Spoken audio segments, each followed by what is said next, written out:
All right. So, yeah, we are Joseph and Simone, also known as DU&I, and the past 2 years we've been abroad, and 1 or 2 weeks ago, Chris asked us, like, hey, you kind of did some interesting things over the past 3 years. Can you just talk about that? And we were like, yes, we can. We don't know if that's interesting.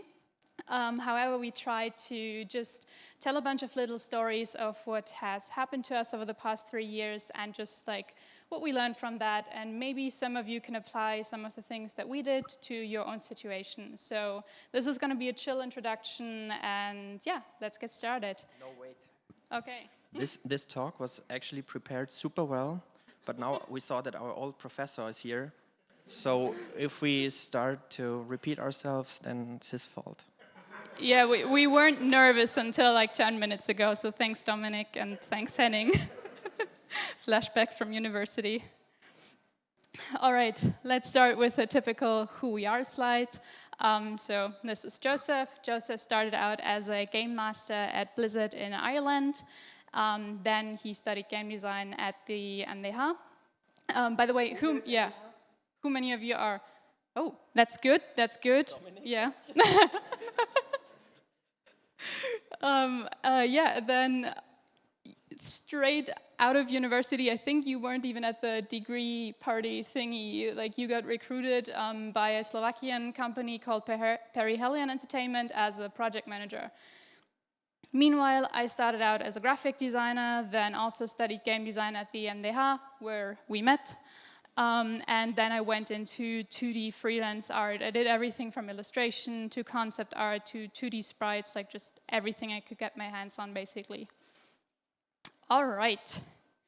So to give you kind of a taste of what this talk is going to be like, I want to start with a mini story. So Joseph was working as a game master at Blizzard. And on his last day at Blizzard, he decided to write one of the developers, a game designer in the US. And he asked him for some advice. They wrote some emails back and forth, and then the contact just kind of died down. Then years later, Joseph decided to get a Twitter account and follow that game designer on Twitter. Meanwhile, that game designer had moved on from Blizzard to Riot and then to do his own thing. And when he did his own thing, he wanted to work with a freelance artist. And that was right at the moment where I didn't want to do my graphic design job anymore. So that game designer became my first client because Joseph had made a connection 4 years ago. So this is kind of the first lesson, and this is kind of how this talk is going to go. We're going to tell some mini stories, and then this is obviously the learning, but this is the first kind of thing that we learned even before this weird 3-year journey. It's like, if you go to events, if you talk to people, and if you're a decent human being, connections are going to get you so far.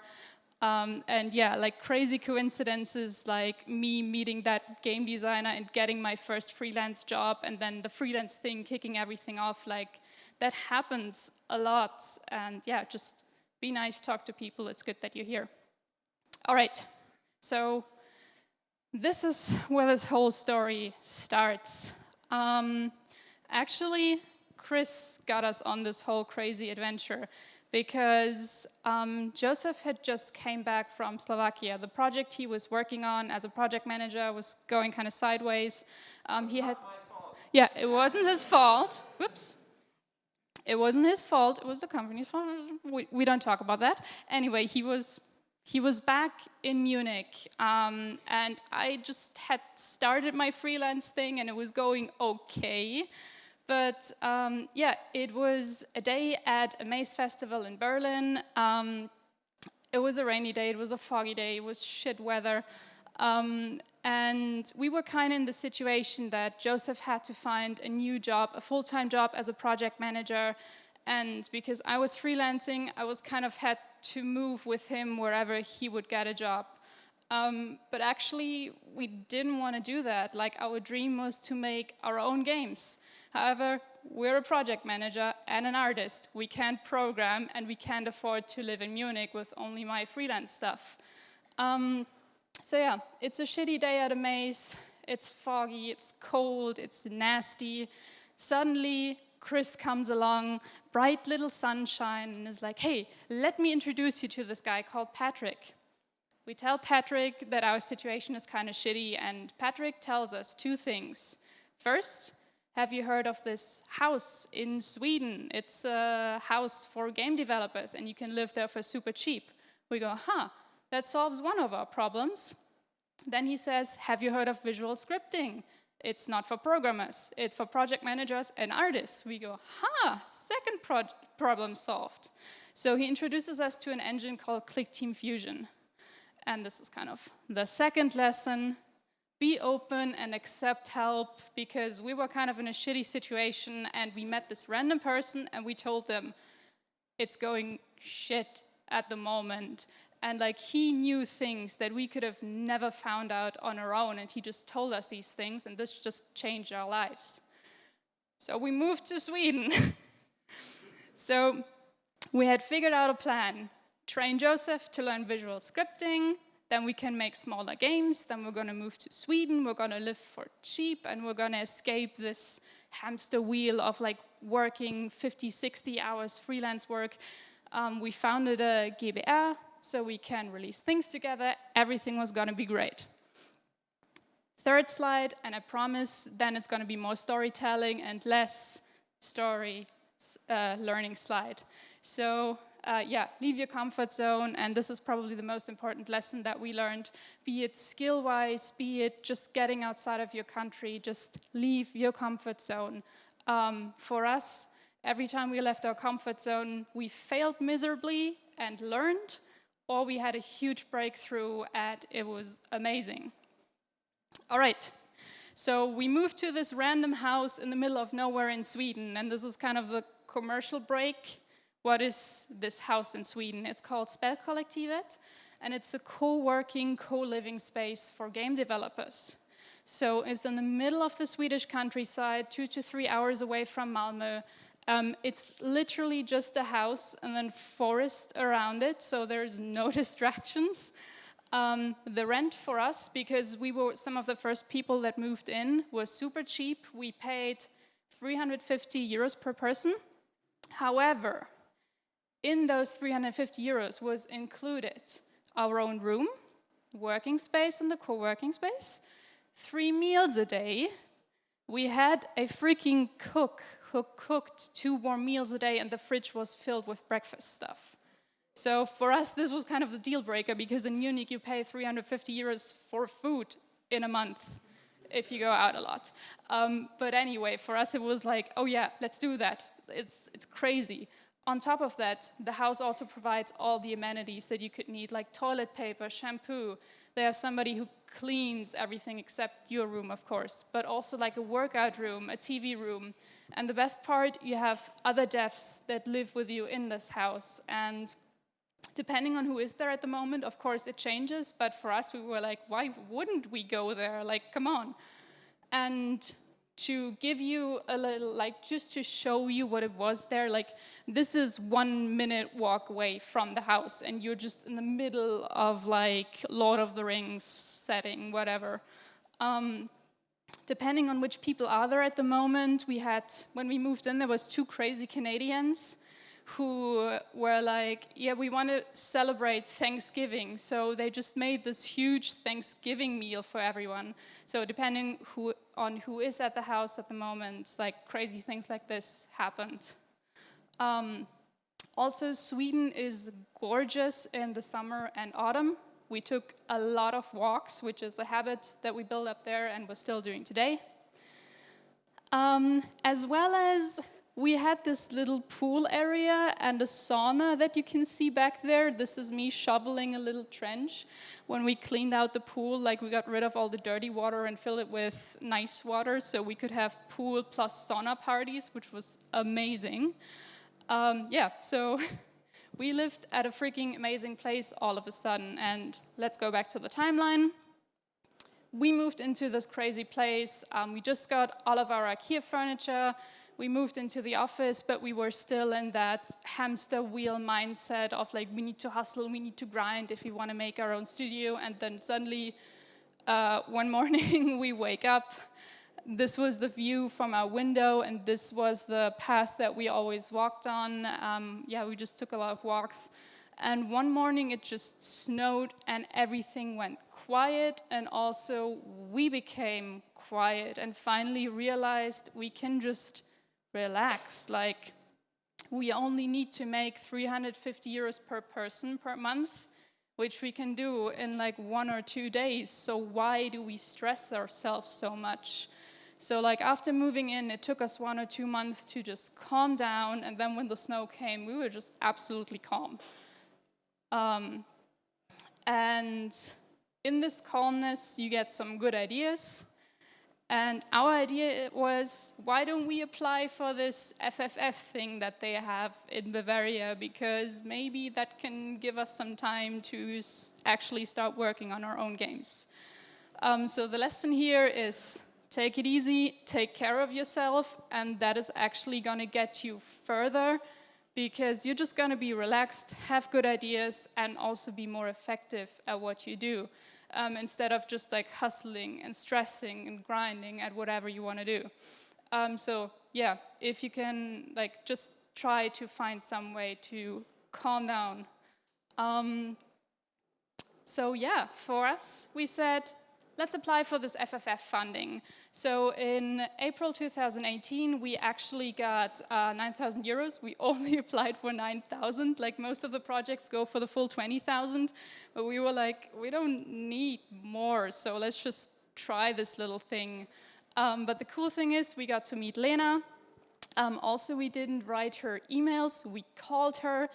And we got to know, hey, there's a nice person on the other end that cares about what people do, and like that just motivated us and helped us. So yeah, we got the 9,000 euro, and from then on we had 6 months to make a super simple concept for this mini game here that we called Kanji Memo, which is a memory game where you can learn Japanese kanji. All right, so then we had money, right? So we were like real indie devs now, except we still didn't have a programmer, and we also, like, that visual scripting thing, it's too complicated, and like, nah. So we needed a programmer. Like, we had 9,000 euro to spend. Like, that can afford us a programmer, right? We decided to do a couple test projects with a bunch of different programmers. And this first candidate, we did a prototype called Things Organized Neatly, which is the image with the neatly organized things. And the prototype went okay, and then the programmer said, yeah, I hate your game idea. Can we do my game? And we were like, we just want to make games, so sure. And it turns out he just wanted a cheap pixel artist and just wanted to make his own game, which is the slime game. But that wasn't what we were looking for, because yeah, we wanted a team and not like we are the one pixel artist and he does everything else. Next project started out so good. We did this prototype of this planet game, and it was fucking amazing. And then we said, okay, now let's do a real game, the one with the fox. That's gonna be so good. And the programmer said, yeah, guys, I have this new job, but I can still do this on the side, don't worry. And we were like, okay, it's not gonna work. And it didn't work, and it was awful. Third project, this was gonna be it. So with this one, we found a programmer who had a track record of finishing projects. So we took Things Organized Neatly and made it Cats Organized Neatly. I know, genius. Then the programmer made this prototype. We provided some art assets. We had a working UI. Like, everything was going so great. Then he just disappeared. Like, from one day to another, he just disappeared out of thin air, and we were like, what the heck is going on? So all of the projects failed. And we were kind of, yeah, what do we do now? However, this was a shitty moment, but we only lost some time. We were living so cheap that I think it hit us more emotionally, but like financially we were totally fine. Like this wasn't gonna ruin us or like something. So like even after these 3 attempts, we still had the chance to just try again. And now Josef's gonna take over. Cool. Everything was going good. No, everything was going bad again. And out of this frustration, we decided we have to take fate in our own hands. Fate equals programming again. So we got back to this Clickteam Fusion engine, the visual scripting thing. But all the YouTube videos, it was too scattered, it was too unstructured. So I remembered there is a Twitch streamer called Windybeard. He does his own games. He releases them on Steam, and he makes a living out of it. So we just texted him like, "Hello, Windybeard, we are noobs. Can you teach us? Can you mentor us?" And he said, "Okay." So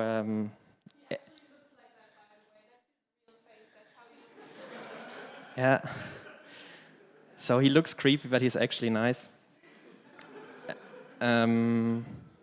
Yeah. So yeah, we had now weekly meetings with him, and he taught us the magic of Clickteam Fusion, and it was pretty motivating. Clickteam is super simple, and suddenly we were able to move stuff around. We also started to attend game jams really frequently. Game jams helped us to keep the ball rolling, to do our homework, to do stuff. And with every game jam, our skill level grew a bit. And yeah, we were proud. So it was going up again. And we came to that point where we said, okay, we know that stuff well enough. Let's go back to the annoying cats. I know you probably can't hear it anymore, but here we are again, organizing cats neatly. This time building our own prototype. And with that new skill of Clickteam Fusion, there comes another new skill that involves me. I hate art. I hate artists. Artists have to, no, okay. When I was in first semester, my only goal was to become a producer or project manager. It doesn't work out currently, so I have to do stuff I don't like. First thing I did, visual scripting, nice. Now art. This is painting Warhammer, but doesn't matter right now. Remember the kanji game Simone just mentioned? Time was ticking. We were still in touch with Lena, so we had to get that cracking now. And with my new art skills, Simone and I kind of built up a pipeline. She did the scribbles, I did the artification. So I was able to do the whole memory cards myself, which saved Simone some time, so she could work on other client projects again, and I could level up my vector art skills. And we cannot stress enough with that. Another learning, the same learning, leave your comfort zone. I had to do it. It hurt. It still hurts. But it's useful. It really is. What's next? Yeah. So with everything falling together in the right direction, we decided that we will upgrade the GBR into a UG. This is not our office. Yeah, that's it. It's not yet our office. Okay, so to that point in time, we had like 70% external jobs in traditional graphic design. So this is where the money really came in, and 30% of our time we used to get our own things going. But it was weird because we have this UG now, and suddenly game-related jobs popped up. Niantic Games, hello, Huh? Yeah. Yeah. So we are working with them currently on a project. And because of events like this, people heard like, okay, there is this Simone and Josef team, and stuff just came up. It was the right things at the right time. So we are going uphill again. Yeah. Until shit, kanji memo again. So our contract part with the FFF was done, everything nice. But the programmers again. The dude who agreed to help us out with this project, he really wanted to help and support us to get this project off the hook. Unfortunately, real life happens. He gets more jobs. He himself got client work. It stacked up. And our game slowed down. And nothing really went forward until that point in time where it was just polishing phase for this. But he couldn't do more. So we had the first painful situation where we actually had to say, dude, can you give us the code and we move on without you? It sounds so simple, but it was scary to tell someone to go. But it's also important, I guess. So we drafted a contract. There's a nice website, www.docontract.com. We drafted a contract. We have the rights to his code now, which is amazing. Thank you, dude. This was the bad thing, but we learned. Cats again, whoa. We realized our Fusion things are good enough to make fast prototypes. This time we had a programmer. We asked him, dude, can you do this? We started with a contract. This was the first thing we did. So far, everything runs smoothly. This game will be released next year. Like and subscribe. Do contracts. This is the next learning, okay?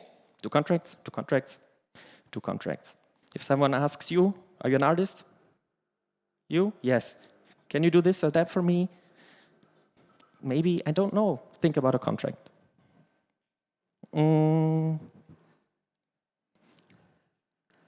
Money is coming in. Quite a lot of money is coming in by now.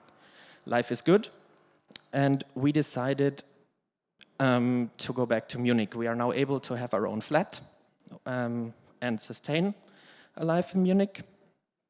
So we are here again now with you. We are 50% of our time goes into external client work, 50% of our time is our own stuff. And 2020 is pretty nice because we're currently fully booked. We will release 2 games. These games won't be awesome, but another learning for us is how do you upload a game to a store? How do you advertise it? What comes off of it? It's all learning, and we want to invest more time and even maybe, now that we can, hire a programmer. A good one, a nice one. With social skills. To conclude this whole thing, here are our learnings again. Thank you for your patience. And maybe you can take 1 or 2 or 5, is it 5? Yeah, things with you. Is there, Chris, where is you? Is there Q&A or is it later? Or is there, if you have a question, or if you don't, like we are around having beers, just ask then. Thanks.